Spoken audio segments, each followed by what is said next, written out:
Training your back every single day sounds like the fastest way to build that wide, powerful V-taper, right? Well, not exactly. In fact, if you're hitting your back hard 7 days a week, you might be doing way more harm than good. Hey everyone, welcome back to the channel. Today we're diving deep into one of the most debated topics in fitness. What actually happens to your back when you train it every single day? And trust me, the answer is going to surprise you. Your back is one of the largest and most complex muscle groups in your entire body. It powers your deadlifts, your rows, your pull-ups. It's responsible for your posture, your strength, and that impressive physique everyone wants.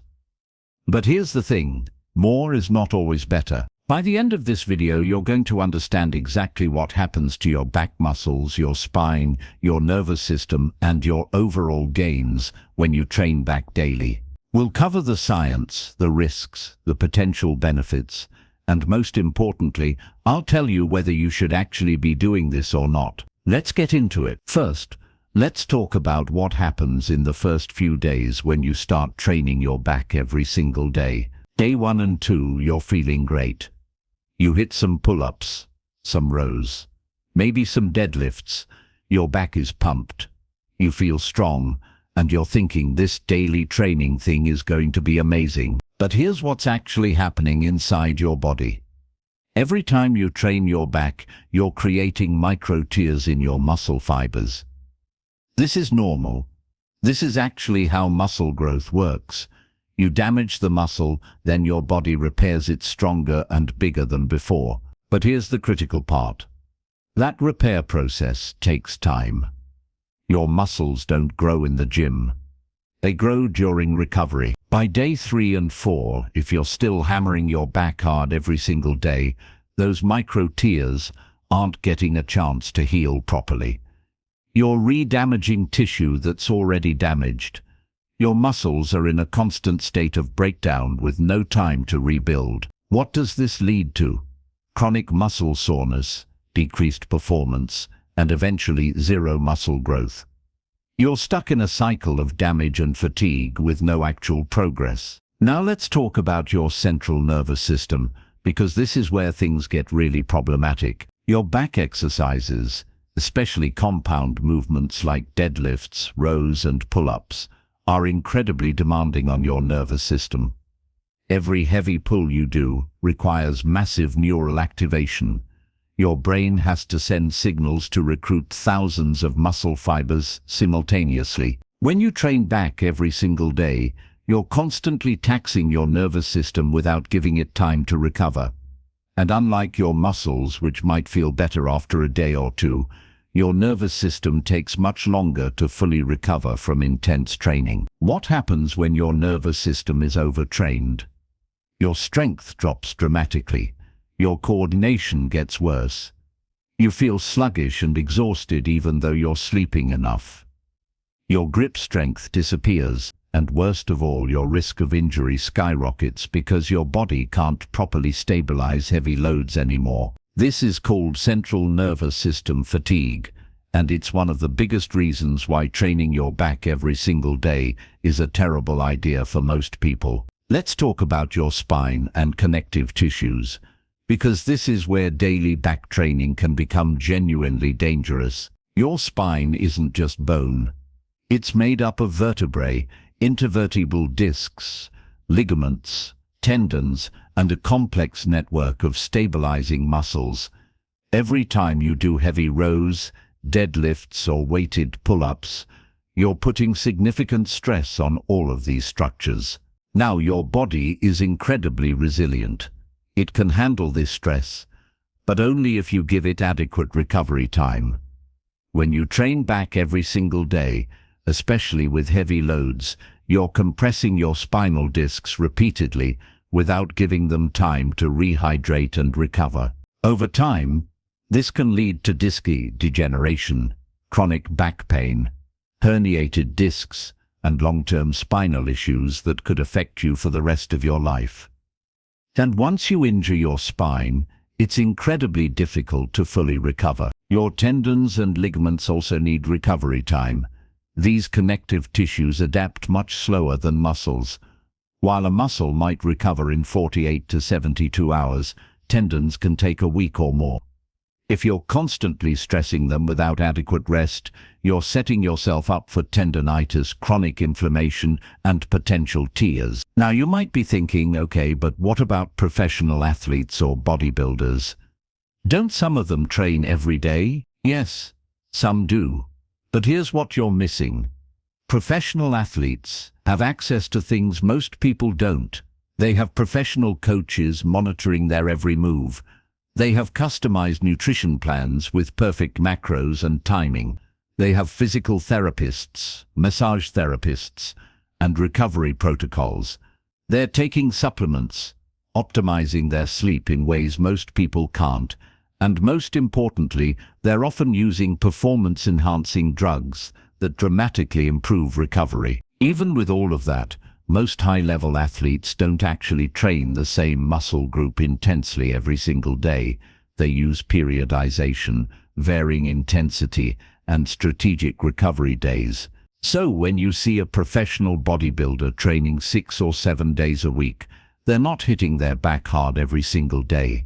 They might train back twice a week with high intensity, then include lighter pump work or active recovery on other days. But let's say you're still determined to train your back frequently.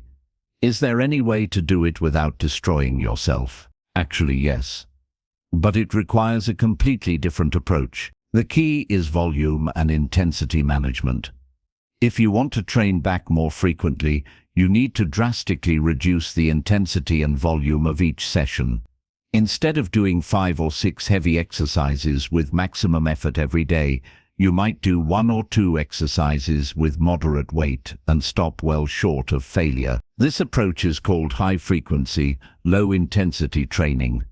Some athletes use this successfully, but it requires careful planning, perfect form, and listening to your body constantly. For example, you might do a few sets of light rows on Monday, some band pull-aparts on Tuesday, bodyweight pull-ups on Wednesday, and so on. Notice the emphasis on light and moderate. You're stimulating the muscles frequently, but not demolishing them. This can work for improving technique, increasing work capacity, or maintaining muscle during a cut. But is it optimal for building muscle and strength? For most people, absolutely not. Here's what science actually tells us about optimal back training frequency. Research consistently shows that training a muscle group 2 to 3 times per week produces the best results for muscle growth and strength gains. This gives you enough stimulus to trigger adaptation while providing adequate recovery time. For your back specifically, this might look like 1 heavy pulling day with deadlifts and barbell rows, 1 moderate day with weighted pull-ups and cable work, and 1 lighter day with high reps and isolation exercises. 3 quality sessions per week with proper recovery in between. This approach maximizes muscle protein synthesis, allows your nervous system to recover, gives your connective tissues time to adapt, and prevents the burnout and injury that comes with daily training. Let's talk about the signs that you're overtraining your back. First, persistent soreness that never goes away. If your back is constantly sore and tight, even days after your last workout, that's a red flag. Second, decreasing strength.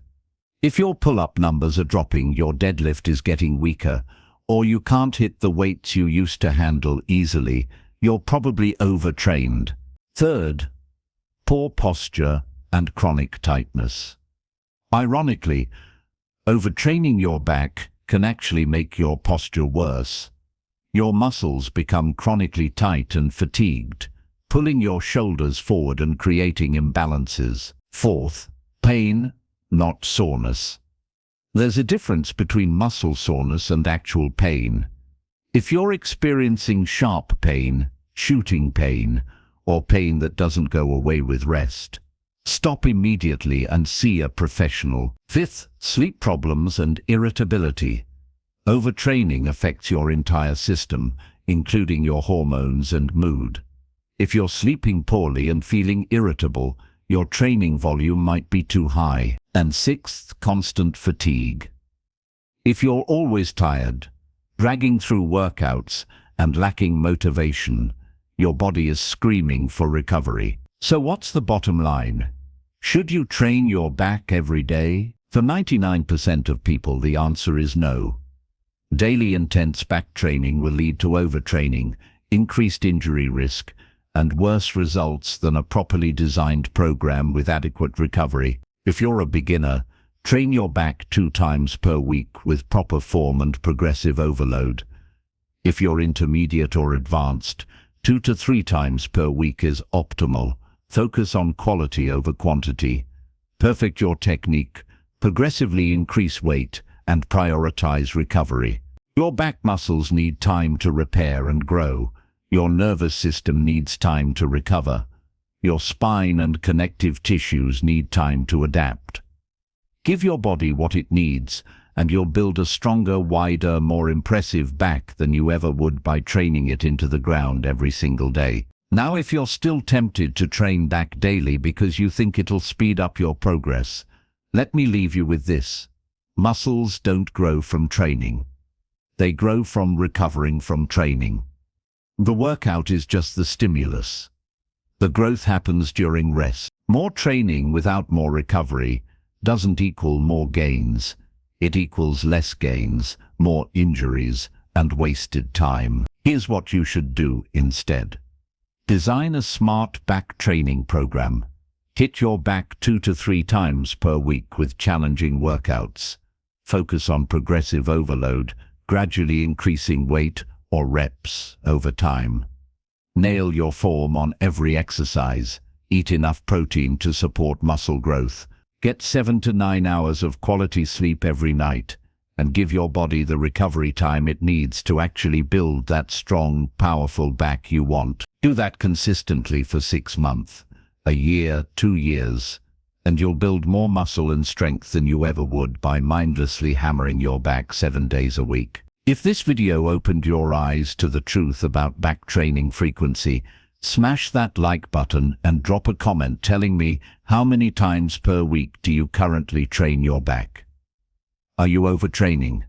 Let me know. And if you want more science-based training advice, proper programming tips, and real talk about what actually works in the gym, hit that subscribe button and turn on notifications. Remember, smart training beats hard training every single time. Train your back intelligently, recover properly, and watch your gains explode. I'll see you in the next video. Now get out there and build that back the right way.